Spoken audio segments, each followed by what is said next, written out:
Good evening, friends. Welcome back to Let's Play Pokemon Heartgold. This is episode number 24, and I am a little more awake than I was when you last heard me. We are here in Ecruteak City, and that is because we have pretty much completed the second circuit of the game, the second third of the game, whatever you want to call it. I guess second part of the game. Let's bring up our town map here just to check our status real quick. So, if you look here, you can kind of see that Johto is basically divided into very uneven thirds, with Ecruteak City as the center. So the first third is the longest third. There's Entei and Raikou. I actually ran into them unintentionally quite a bit while training. Threw a couple Pokeballs, or not Pokeballs, but like fastballs and Great Balls at them. No luck, but there is like a 1% chance, so I figured, why not go for it? Not that we would actually use them, but it'd still be really cool to have a legendary dog following you around.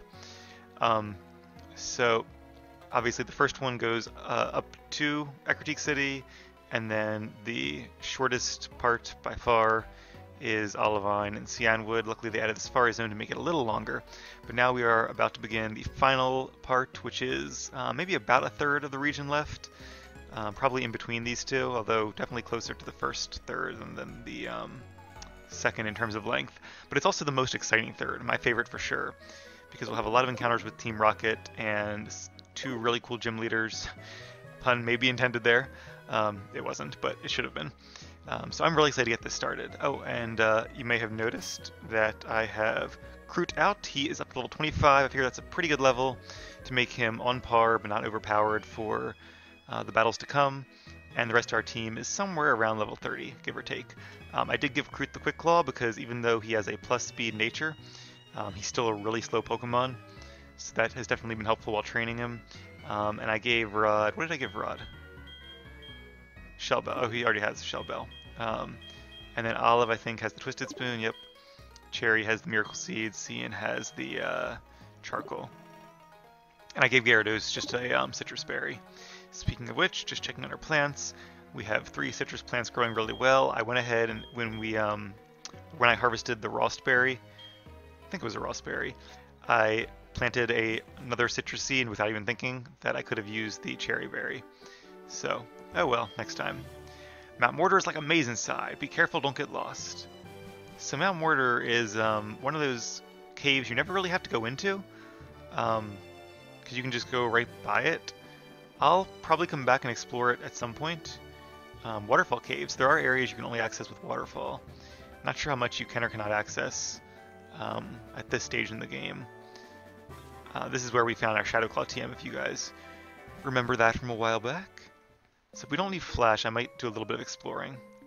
If we do need Flash, okay, we don't, good. I will eventually use an Repel here, but for now, let's see what we can get ourselves into. Zubat. Alright, level 15. I actually probably could have trained Kroot here, come to think of it. This would have been a good spot.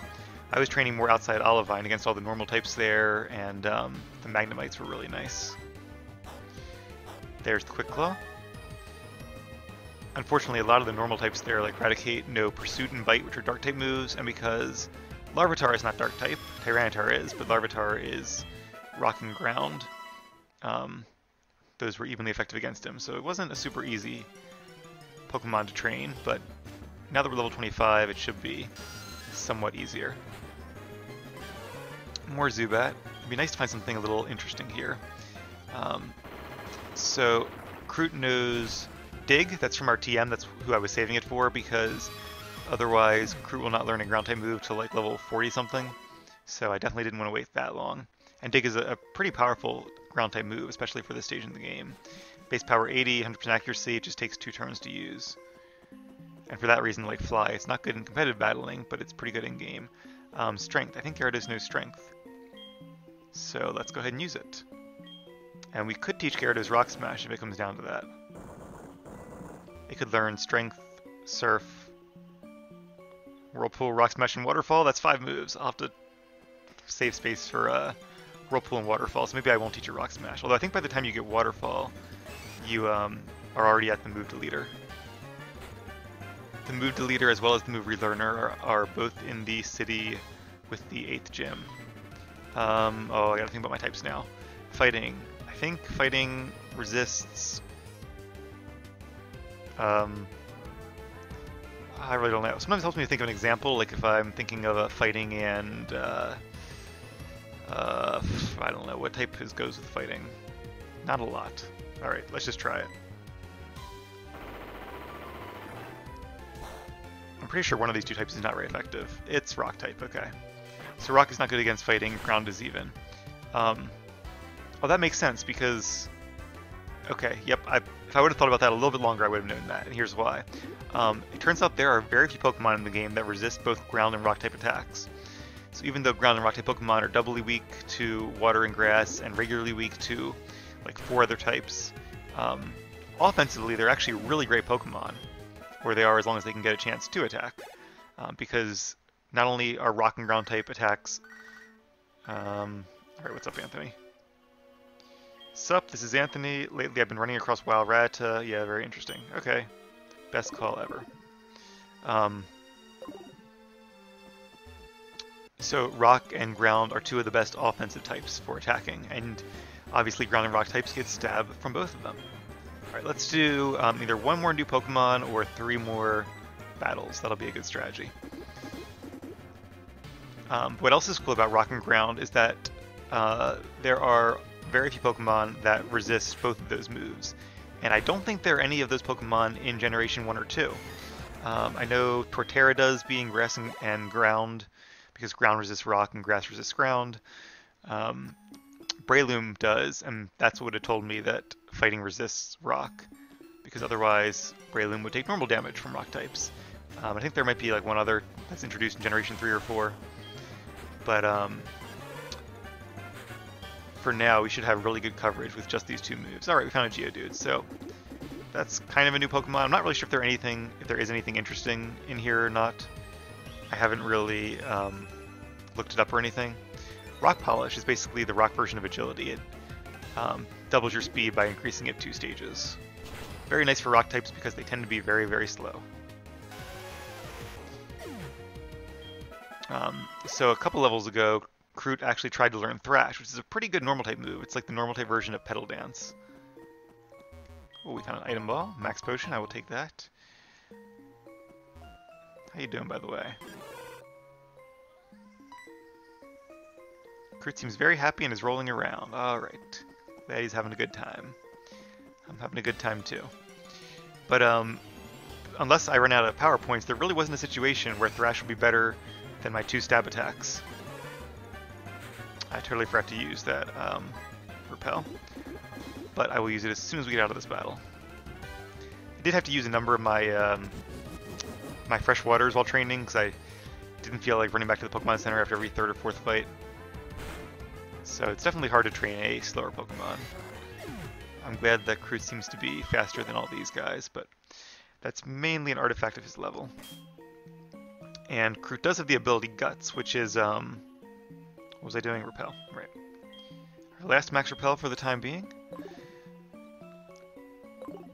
Which is the ability I talked about Heracross possibly having, even though ours has Swarm instead. Oh, a trainer. Didn't know there were trainers in here. Hey, huh! Or Hugh. I'm not Hugh, so I don't know who he thinks I am. Super Nerd, Marcus, and a Slowpoke. Okay, I might know Water Guns. This could be tough, and we don't know any Dark type attacks yet. It's unfortunate you can only catch... let's use Screech. But you can only... Oh, it missed. That's unfortunate. Didn't really realize it could miss. That you can only catch Larvitar at level 17 in this game, or higher, because Larvitar starts at level 1 with Bite, which is a pretty good Dark type move. Gives him good coverage as a 3rd move. Strength, wow, that's surprising that he has an HM move, but I like that. I always like when they have kind of surprise TM or HM attacks, especially gym leaders, because you think they would. Dig is a little bit more powerful, so I'm going to go with that. 80 base power versus 75, and 100% accurate versus 80%. Although with 2 curses, that Slowpoke will be pretty bulky. I might have to use some Screeches to lower its defense. But by the time Larvitar reaches level 17, it's learned 4 other moves since Bite. So the 4 moves it starts with are not inclusive of Bite. It also knows Growl and Screech, or not Growl and Screech, Leer and Screech, both of which lower defense, but Screech lowers it by 2 stages, so once you have Screech, there's really not a reason to use Leer. Screech might come in handy for some longer fights. I mistook you for someone else, because basically it doubles the damage of each of the attacks you're about to do. So if it's a 2-turn fight, it breaks even. If it's more than 2 turns, it's a good idea to use it. He got separated from his partner. Oh, there's a Seadra who uses Waterfall.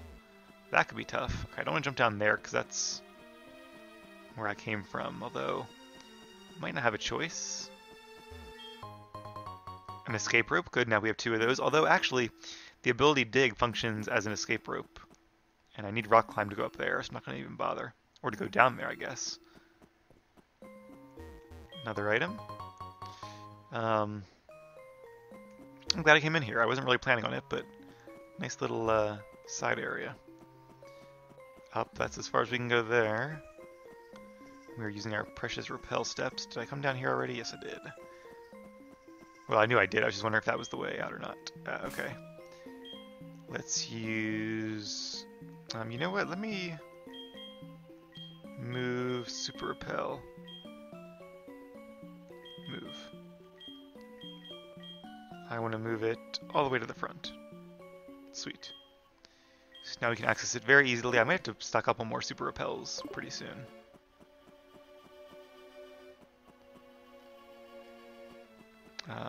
This is the way we came, I'm pretty sure.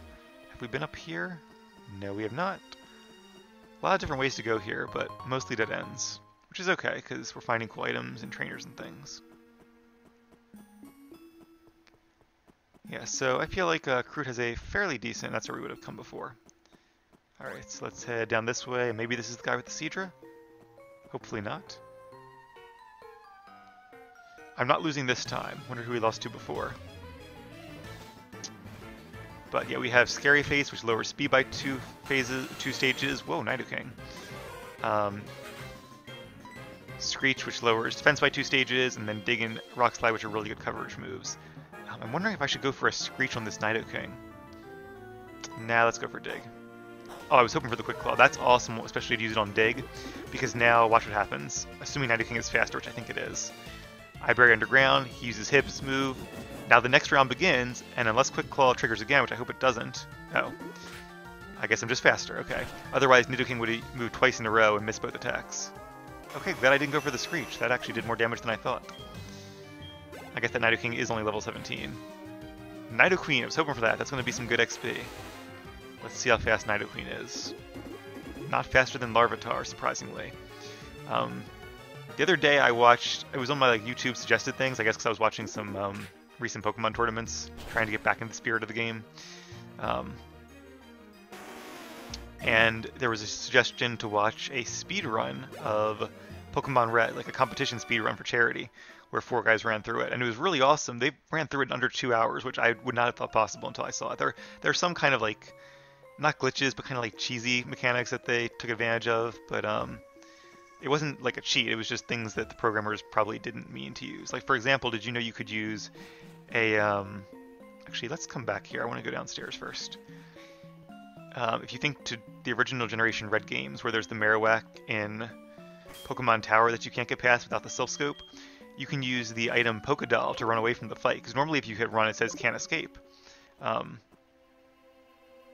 least I think it does, or you end up escaping and then walk away. But for whatever reason, they forgot to program in that to happen if you use the Pokédoll item. So that's an easy way to kind of sidestep the whole game corner part of the game.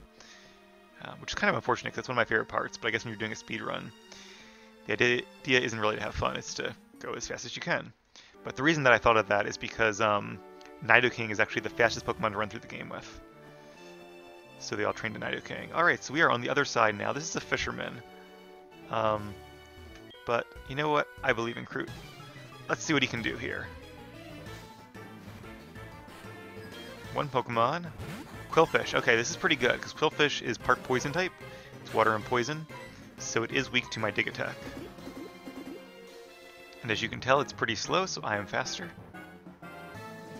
Minimize. That is not a good move to use while I use Dig. Well, it's good for him, bad for me. Because now I only have a 2 out of 3 chance of hitting it. Yep. And now it's increasing its defenses. This is not really good news. I pretty much have to dig again and just hope he doesn't use another minimize or another harden. Harden wouldn't be too bad, but minimize gets really annoying. Okay, now this might not be a one-hit KO, because it's double damage from being super effective, but half from being hardened. At least it hit. Yeah, not quite a one-hit KO.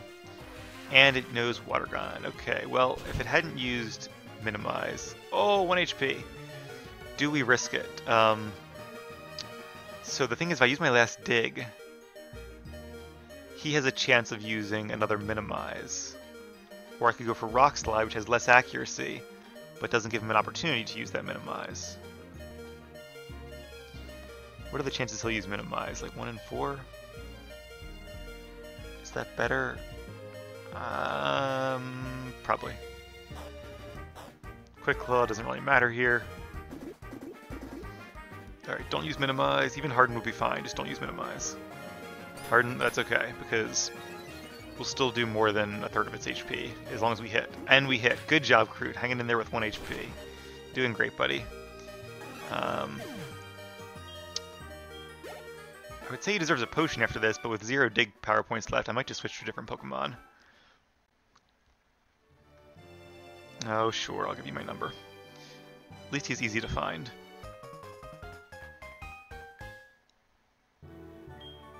I know we've been spending a lot of time kind of training one Pokemon at a time recently. It's just kind of the catch-up nature of the game and of building a team as you go. But we're getting really close to the point now where we can just like constantly rotate them out every level or two, which I'm really looking forward to. That's when the game gets really fun, in my opinion. You get to really see the diversity of your team. I'm going to move right out front as well, just in case there happens to be a double battle. And we'll use Cian for a little while. And at least we did get to use Bayleaf. Now, let me see. Okay, there's another trainer there. We'll come back that way, but I want to... Nope. Nope, don't want to talk to you again. I want to grab this item over here real quick. Go Gyarados. Oh, can I not grab it? Oh, you need to have Rock Climb to get there. They really like this Rock Climb move, don't they? Look who it is. Oh, I'm glad I stopped here. Okay, so this is the middle island, which I guess you get to by the ladder. I thought it was the other way around. I thought this exit we came out of was the middle island, and the other one was going to be the top one.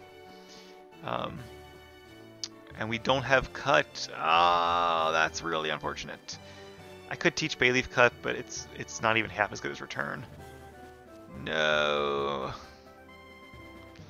Well, we'll have to grab our Sandshrew and come back, get those Apricorns, talk to Suicune, and have some fun there. Obviously, Suicune runs away, but I think you have to talk to it at all these different locations before you can actually capture it. So where does this go then? Is this across the water from where I was before? I'd like to get my bearings so I can make sure I've explored at least most of the areas of the cave. No, this is somewhere different. I wonder if the middle cave access is like a totally different portion of the cave. Alright, going to burn another repel.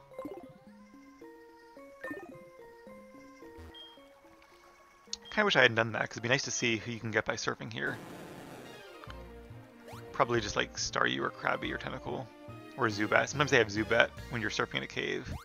Which makes sense, because even when you're surfing in a cave, a flying Pokemon could swoop down at you quite easily. Max Ether, that'll be nice to use. I could use an Ether on Larvitar, but this area is kind of short. Like, we'll be heading to our Pokemon Center probably within the next 5 or 10 minutes. So I feel like that's kind of a little bit of a waste. Hyper Potion. I'm sure there's also some hidden items around here if you really want to be a completionist. This would be a good place to get out the item finder and check, but I'm too lazy to do that. Probably not any items here I want that badly, and I don't want to really waste your guys' time. So does this go around here? Yep, one more item. PP up, I'm glad I have that. That'll certainly come in useful. For example, if I want to upgrade like his Fire Blast, which I don't because I actually will eventually be replacing it with Flamethrower. Oh, another area. Ah, there's so many routes to go. I feel like I need like breadcrumbs or something. Okay, good, dead end. Carbos. So I don't know, do I want to sell that? Is there really any reason to get money in this game? Normally I would just sell it.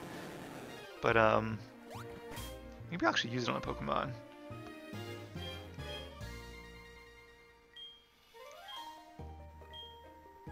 Where do you keep the Carbos? Oh, there it is. Alright, so this is speed, yep. Let's go ahead and use that on Crude here. It'll increase his speed by a little bit. Not sure why his health increased, but okay. So what those items do, in case you really are curious, let's walk a little bit without a repel. Or surf a little bit without a repel, just to see if we find anything cool. And this was the way I came in, I'm pretty sure.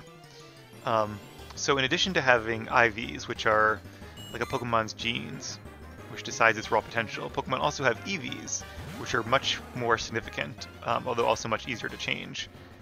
Not a good matchup. Headbutt it is. Well, that did not do a lot at all. Luckily, Flail is normal type. And basically, anytime you defeat a Pokemon, in addition to gaining experience, your Pokemon also gains effort values. And which Pokemon you defeat depends on which effort values you get. So I don't have them all memorized, but say Goldeen has a 1 speed effort value yield. That means any Pokemon that defeats a Goldeen gets 1 EV point in speed. And you can get 500 and... what is it? I think it's 512, something like that. 510, I think it's 500, it's 510, so you put 252 into 2 stats and you have a few points left over. Another Goldeen. Regardless, it basically means that when your Pokemon gets a certain amount, around 500 of effort values, it can no longer gain effort values. It's maxed out. Lucky with Flinches there. And there are some people in the game who will tell you when your Pokemon is maxed out. Although if you didn't know what they were talking about, then you wouldn't know what they were talking about. They don't even really say effort values. They just say like, oh, your Pokemon looks really strong or deserves a ribbon or something like that. I think each game probably has one. Oh, this is the way out, because if I push that, it's just going to go up against that rock, so that's kind of useless.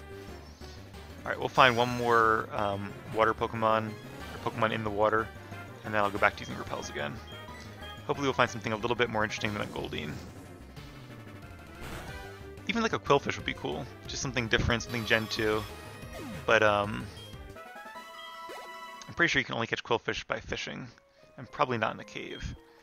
I wish I would have noticed that sooner, because I would have not bothered coming all the way over here then. So when you do competitive battling, it's really efficient or a really good idea to min-max your Pokemon. Another Goldeen. So for example, if you have a Pokemon that's a sweeper, like say, well, Magmortar. Magmortar used to be a fairly decent sweeper, I think. And a sweeper is a Pokemon who's fast and does a lot of damage, but may or may not also be bulky. Infernape is a great example, comes to mind. Garchomp is a sweeper, a fairly bulky sweeper, but still a sweeper. As opposed to like a tank or an annoyer. It used to be a very nice kind of triangle of tank, sweeper, annoyer. But now that, or I guess wall is what they call it in this game. Wall, sweeper, annoyer. Oh, I'm really glad that missed. But that's kind of really changed now that there are so many different Pokemon. Each one has like a different style. Level 29. Good job, Cian. Alright, let's give him a rest since he's low on HP. And we will bring out Rod. Another level 29 Pokemon. Oh. Guess what I forgot to use again?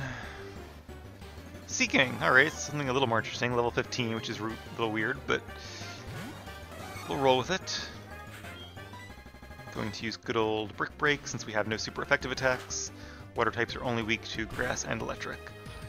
So if you have a sweeper, Heracross is another good example, you probably want to max out its speed and its attack. And so a Pokemon that is effort value trained, where a person deliberately trains against certain Pokemon, I think we've done everything here, right? In order to gain those EVs, in this case attack and speed, will be a lot more powerful damage-wise and a lot faster than just some randomly trained Pokemon like the ones we're kind of doing as we go through the game. So for the purposes of the game, it doesn't really matter. I think enemy trainers all have evenly spread effort values, so they're pretty well rounded.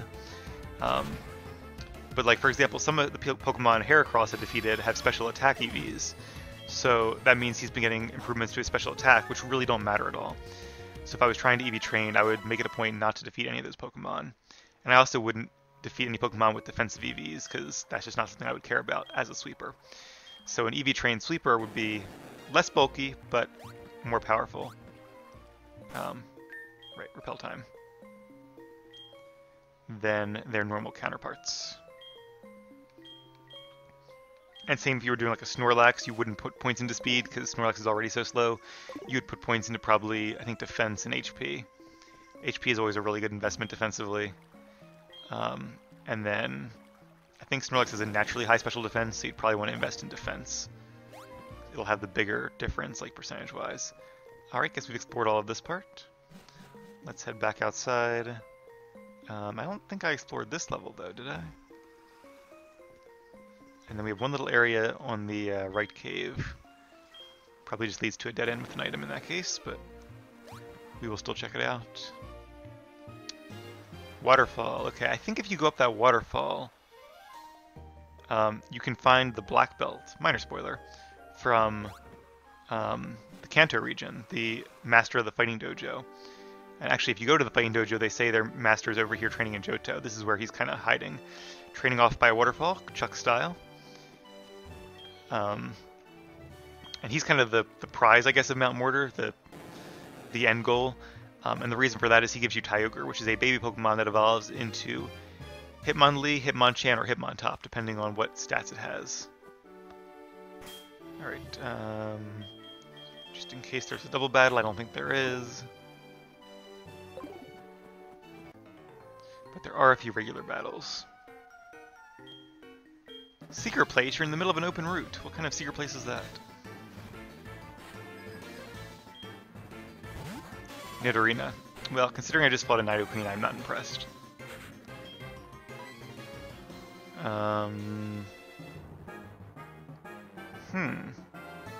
So Brick Break is not very effective because it's poison. So my next best attack, I think, is Shadow Claw with base power of 70. So Aerial Ace is 60 and Rock Tomb is 50. Let me guess, Nidorino? Yep. These guys have a bit of a theme here. Nidorino is very similar to Nidorina. Alright. I should have used my Moonstone. Maybe. Sometimes it's worth keeping them at a lower level to learn attacks, but really Nidorino and Nidorina, if I recall, don't really learn that many good attacks by leveling up. Most of their good attacks come as a TM once you evolve them into Nidoqueen or Nidoking. Nidoqueen also learns Body Slam at 23, and Nidoking learns Thrash at 23, which are both pretty good moves. So I would actually suggest evolving them before or at level 23, if you're training one. Or at least it used to be 23 back in the original games. They may have updated that since. Alright, we talked to that guy. Where was the place we hadn't gone to before? Wasn't there like a ladder up here somewhere? There's these steps. I haven't been... I think it's this one. We'll say it's this one. Alright, can't go anywhere there. We go back down. Okay, so all this was a dead end.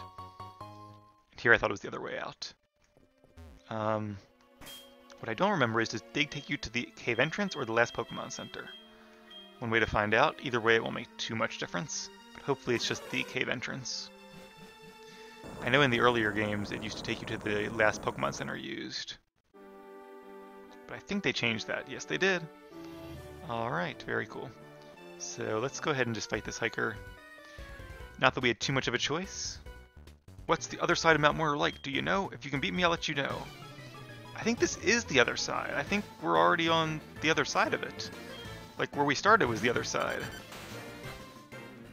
These Pokemon are not very strong. I guess you can get Surf a little bit earlier than this stage in the game. But even so, to get Surf, you have to defeat Morty, who has level 25 Pokemon, or a level 25 Pokemon. You'd think these guys would have, like, at least high teens or early 20s. They just seem really undertuned. Or you know what, maybe actually you can get here without Surf by going through Mount Mortar. The only Strength Boulder we saw was in an area that looks like we need either Waterfall or Rock Climb to get to. Level 30, very nice. Rod is definitely one of our stronger Pokemon. Not surprising considering he is at his final stage. Alright, Dugtrio is a little bit more formidable. I'm kind of surprised we're faster. Dugtrio is one of those very fast Pokemon, like Electrode, but it is 13 levels lower. And we have defeated Hiker Benjamin. So I guess you can come to Mahogany Town earlier on, but if you do, there's not a lot to do here, I don't think. Who's this guy? Are you off to see the Gyarados rampage at the lake? I'm not, but that sounds really cool. We should go see that next episode. Just a souvenir shop, nothing suspicious about it, no need to be alarmed. Well, that's very suspicious. And yeah, like I thought, the Mahogany Gym is closed. Have you seen this guy with the black cape? He has been going back and forth between here and Lake of Rage, saying strange radio waves are being transmitted. Who is he, I wonder? Who is he indeed? Perhaps we will even meet the man in the strange cape. Next episode. He is not... I was gonna say George Costanza's lawyer, but it's not George, it's George's dad. I forgot his dad's name in Seinfeld. But anyway, inside joke there. Or 90s reference, I guess. But even though it's after midnight, I'm going to squeeze in one more episode tonight, so I will be right back. Thanks for watching.